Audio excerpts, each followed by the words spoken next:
I guess we had worked for another firm in the area, and we got it kind of in our bloodstreams. And once you can ever get it deep enough in your bloodstreams, you don't turn back.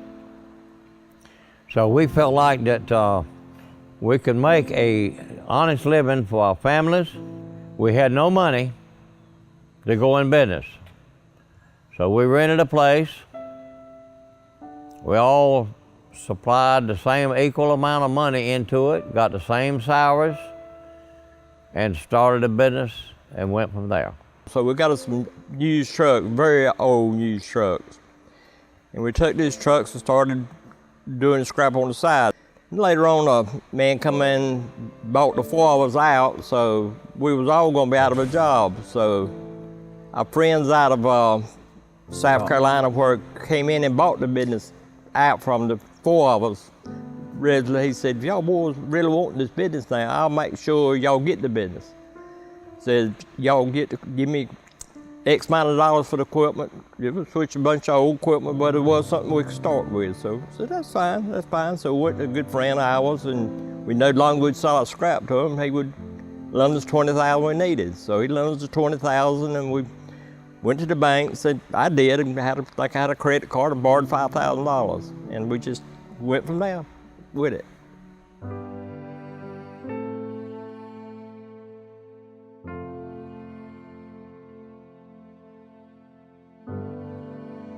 When we got started, we done what we had to do. If it meant turning $50 two or three times, we done it, you know. If it meant turning one small load a day, a pickup load or a big truck load a day, we'd do it, you know. So we all had a goal to meet. So we had to work together, pull together, and get the job done. And if we needed money in the bank, we had to get out there and hustle and work with the employees that we had. We didn't have many. We started out with 2 or 3, and it was kind of touch and go. When you have to write checks in the evening, we had to get them back in the bank by the next day at 2 o'clock because the banks required it to make sure nothing would bounce. So, but we made it. It was a lot of hard work. We'd get up at 4:30, 5 o'clock in the morning and hit the road or delivers or pickups or whatever it took to make the business go.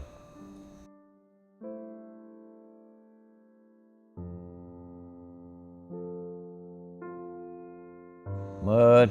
Hot, cold, and all above, but I reckon the dust was the worst, or the mud, when you go out there and the man gets his truck stuck. Then we go out there and get our forklift stuck, and then, you know, sure it's pitiful.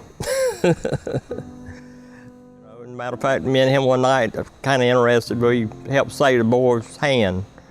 He was very careless with it, and he laid up on top of Bella, and the Bella come down and cut his hand off. We both took shirts off, one wrapped around his arm, the other wrapped around his hand, and we went down Dubin Avenue wide open on a 56 Chevrolet he had back then, and that, you know, you get along doing things like that, trying to save somebody's life or hands, or if don't, he'd have bled to death. So, you know, we do things we have to do sometimes to make things work out between us. I didn't have too many of those because I was kind of determined that if we were going to make it work it and make sure that it was honest.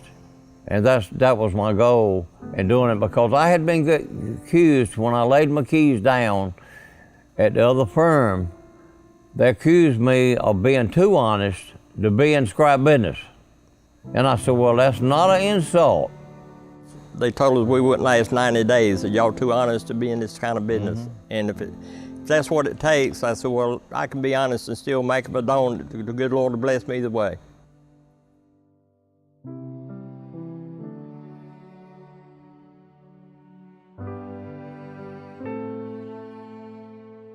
It's very challenging, and it's a blessing. When you created it from the ground and come up with it, and knowing that you run an honest business, and the customers if you're friendly to them, they're gonna keep coming back. Could you just imagine how much recycled material it would be if no yards like this was around? It would be the whole landfill, town and all full. So I feel like we're actually doing the town and the community a service.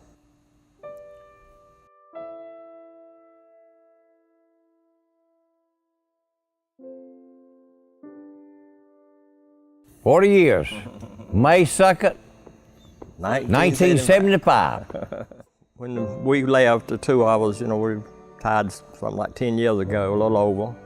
And, which I always wish we had the money to come in and put cement on the ground out there, because, it's, mud was a mess, it was a challenge, and wet wintertime, summertime regardless, the dust and all. And I always wish we had the money to do it. So that was one of the first things the board's done spent the money to do that, and I have no regrets, because I feel like that's the cause of the business being able to keep business growing and all, and in a lot of different ways. Well, never nothing easy. You've got to work. This day and time, you have to work. You can't look at people and expect them to do it for you.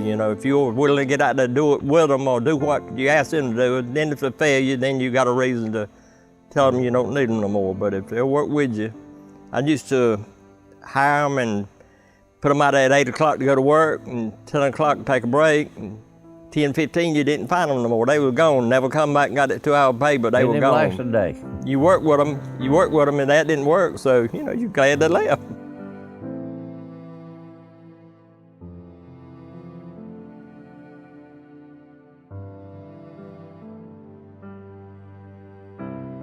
When my son got out of school, I got out of college. He wasn't interested in the place. He said, "Daddy, I'd sell it tomorrow if you give it to us." Sold it to me.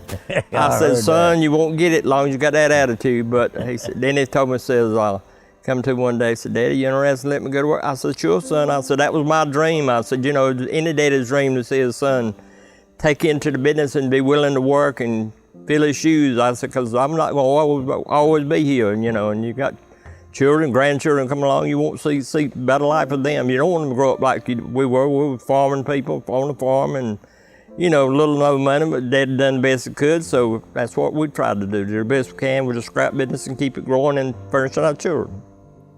My dream is, they both got boys and girls and coming along, and I would like to see them be able to come into the business also eventually one day, And I know Scott and Ronnie mentioned buying all the spots out to be sure they got enough of material coming from other yards, And to do this, you need, if it's family or a dependable help, because undependable help they could take for long rides, And I feel like that would be a child once it gets educated, and it'd be good if they could come in and really grow into it and do the same thing we did for our children, And like in 40 years, they would be made a good living and furnish a lot of jobs for other people.